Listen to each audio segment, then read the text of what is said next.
Hello and welcome back to another episode of Injustice For All MMA. My name is David, and this episode is for UFC Fight Night. Font versus Vera.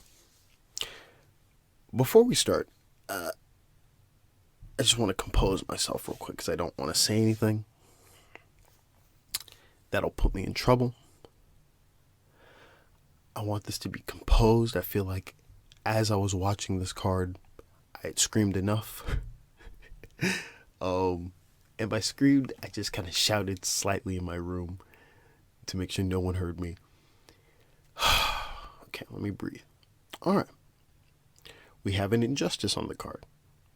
This isn't the injustice where, it's one of those, there's been a couple injustices where you kind of don't care, you're not as passionate enough. This is one that really hurts. It really hurts. It hurts for two reasons. Not because I'm invested. I don't know Jake Collier. I don't care from a personal level. I care from I saw the fight and he won perspective. He had a fight. I believe it was against Carlos Felipe. And in that fight, I'll use the words of someone who I just scavenged Twitter recently, and an adjective that I'm probably gonna steal. He got hosed. He got hosed back on whatever. I think it was a prelim for a pay-per-view. He won that fight too against Felipe, and now he had a fight against Arlovski. First injustice, we'll just be specific. Arlovski versus Collier. And as this fight is going on, I'm not even thinking, I'm just watching it and I'm like, okay, he wins round one. He wins round two. I'm just so, and it's very rare that I hear, during the commentary, which I'm not the commentary guy, but Jesus. During the commentary, they referenced Mike Brown, Arlovski's head coach, say, hey, you're down two. It's rare that I agree with that sentiment because you know how certain coaches specifically tell their fighters a certain thing to put a fire up their butt. Or they purposely tell them the right scorecard. Not only was it a fire up the butt saying, but he was correct. He was down two. And when I heard the scorecards be split, it's not that I understood, because in no way is this close to a split decision. You can just tell by the way Bruce is holding the little folder.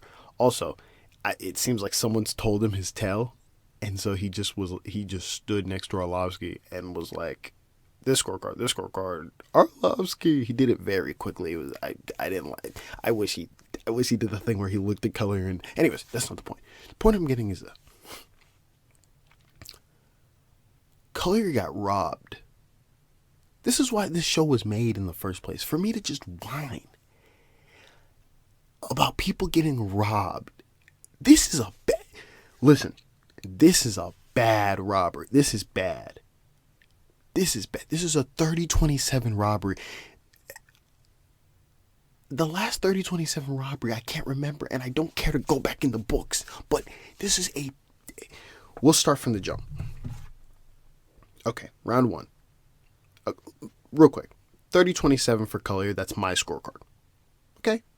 Very simple. Round one. Boop. Okay. I don't even know which order to go with this. Round one. Collier outstruck Arlovski. Simple. Round two. Collier outstruck Arlovski and got a takedown. So he mixed in another martial art. Great. Round three. I put Collier outstruck Arlovski. He did. Now, some people would say round two is close on the strikes. If it's close, it doesn't matter because Collier got a takedown in the round. So there. Round three. It's a lot less closer because Collier outstrikes him more, and he gets a takedown at the end. This is the quintessential get a takedown at the end. All right, boom. Let's look at the judges' scorecards. Because when I heard it, I almost killed myself. We have Mike Bell, who had this perfectly. 30-27 for Collier. Perfect scorecard. Mwah. Douglas Crosby. This, ladies, I need to express how bad this is hurting my head right now. He scores the first round. I'll put them together. Douglas Crosby and Saul D'Amato. They put the first round for Collier. So it's correct. It's absolutely correct. Round 2, they give to Arlovski. Now, I know everyone's saying that round was close. So if we're being very liberal, at least this card should be 29-28 Collier, if we're being super liberal about it. But we're not. We're just being actual, which is, it's a 30-27, but we'll continue. Both judges then give a 10-9 in the second for Arlovski. Okay. Still makes no sense. Collier outstruck him and got a takedown. Third round. This is probably the worst part. This is worse. Because not only you can, again, maybe argue the strikes were close. They weren't.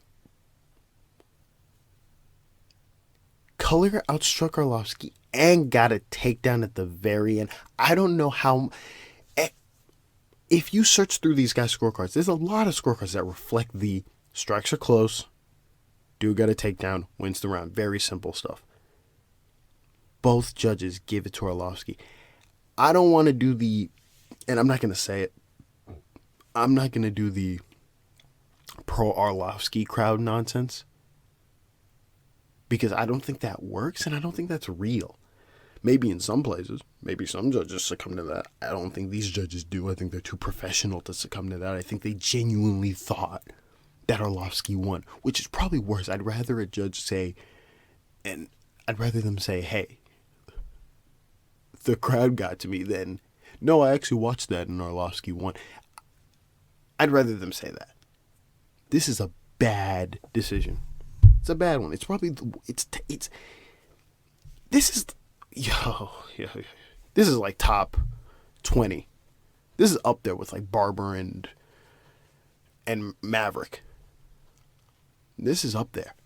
This is, if we had like a running list of robberies, this is up there.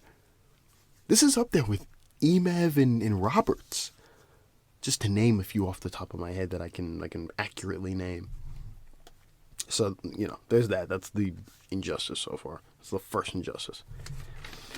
We're going to go to the honorable mentions. I wanted to put this in the injustice, but I couldn't for reasons. Levy versus Breeden. Now, I scored this 29-28 for Breeden. In this fight,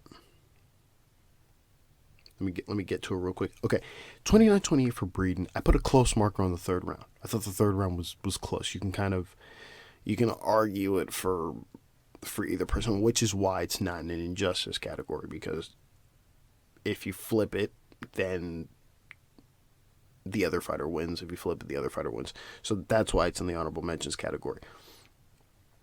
The first and third round is what I gave to Breeden at 10-9. The judges. This is where it gets a little odd. Okay, in that very first round, Breeden had 3 takedowns to Levy's 2. All right, Breeden outstruck Levy, and Levy had some 2 submission attempts, but they weren't like submission attempts. They were more, let me grab his leg and kind of look for a leg lock, but they weren't fully in type stuff, okay, where he was really defending him. So, objectively speaking, Breeden won that round. Okay, all 3 judges gave it to Levy. I don't know if it's the action at the end of that first round that got them to give it to Levy, but that's nonsense. He was well outstruck on the feet. And 3-2 in takedown. I mean, the 3-2 in takedowns. Honorable mention to all three. Mike Bell, Saul D'Amato, and Adelaide Bird. We go to round 2. No controversy there. In round 2, again, despite being outstruck on the feet, Levy had 6 takedowns. Now, they weren't like takedowns, ground and pound each takedown. It was 6 takedowns, and then maybe one takedown had a little bit of ground and pound here. But still, 6 takedowns overshadow your whatever he got outstruck on the feet. It wasn't like he outstruck him heavily on the feet. It's just he outstruck him enough, and then dude got taken down 6 times with a little bit of ground and pound. So that one definitely goes to Levy. I gave all 3 judges had that in the second round for Levy. Third round, it's close, and it reflects on the judges' scorecards. Adelaide Bird gave a 10-9 to Levy, and then Saul D'Amato and Mike Bell gave the third round to Breeden. In that third round, again, despite getting... He got dropped in the last minute, but it doesn't matter because he heavily outstruck Levy. So, he heavily outstruck Levy. So, again, I think this fight should have gone to Breeden, but it's close, so you can't really... There's nothing you can really do about that. I do want to talk about the dropping thing real quick, because there's something I realized today. Since scoring a multitude of these cards, when a fighter gets dropped, all right, depending on the placement of the round and the fashion of which he gets dropped or knocked down, to be specific, that dictates what you put down as the scorecard. For example, if someone were to get dropped in the opening seconds of a round, but then go on to have a regular round, the drop kind of is irrelevant. It doesn't matter. And they just score it the way you score it. If it's close and then a person gets dropped, then obviously the person who got dropped loses the round, right? Pretty simple stuff. If a person's getting heavily outstruck and then gets dropped,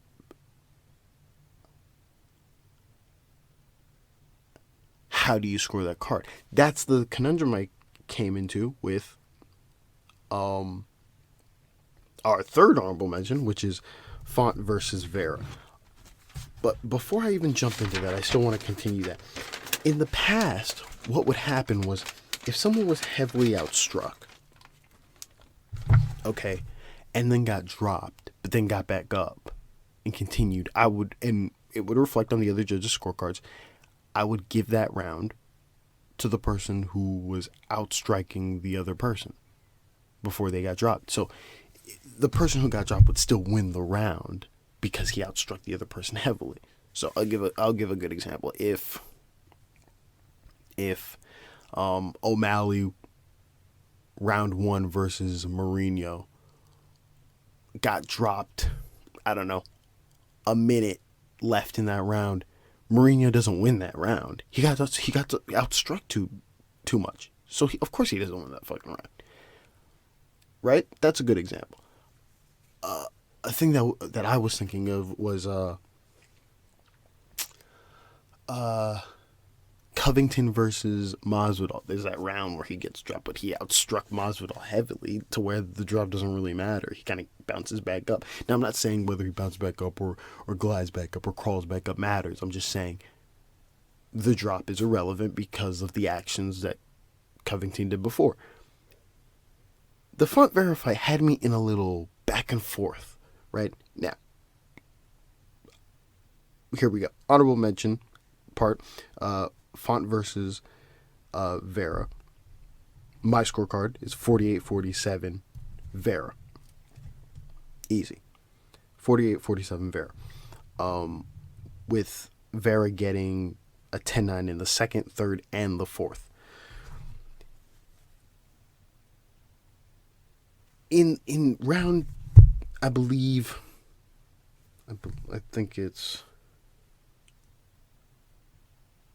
Yes, in round 2 through 4,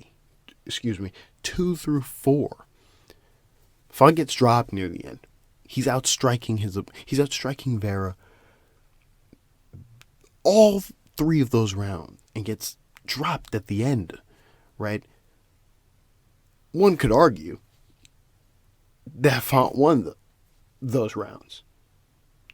But no, because I think two things, really. One, he gets dropped, but it's at the end, right? And two, when he gets dropped, he's almost finished. So at the end of 2, he's kind of almost finished. He can, it's close to a fight-ending sequence. Same in 3, and you can maybe argue that in 4. Probably. Yeah.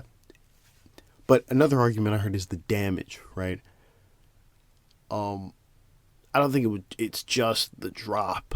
I mean, he took some shots in there too. Yes, he was outstriking Vera, but he also took some shots in there too. So that contributes to the drop. Anyways, let's get to the scorecard. I feel like I'm rambling and I'm losing myself a little bit here.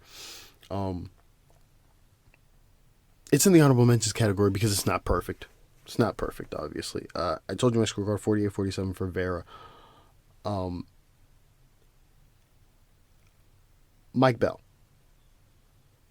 Honorable mention of Mike Bell. He gave round 2 to Font. Obviously, you know how round 2 went. Font outstruck Vera, but got dropped in the end, in the final seconds, and he almost got finished there. So honorable mention there for Mike Bell. Also, honorable mention again, because in the very last round, and I disagree with all 3 judges had this, by the way. Mike Bell, Saul D'Amato, and Junichiro Kamijo. Honorable mention to those 3. They gave the last round to Vera.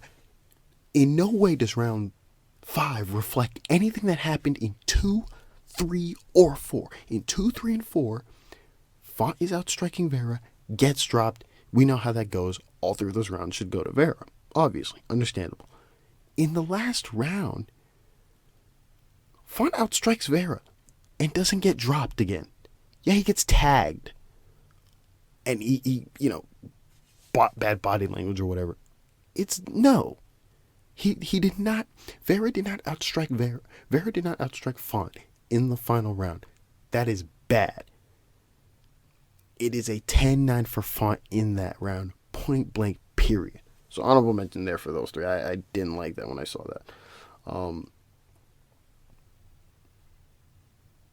And that's all. Mike Bell had it 48-47, but his scorecard was a little wonky. Saul D'Amato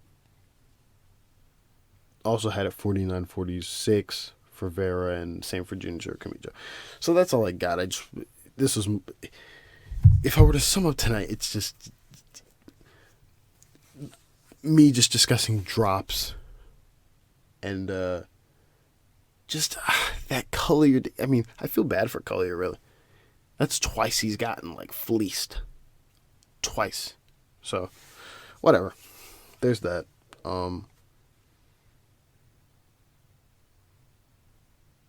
Yeah. That's about it. As always, thank you for listening, and God bless.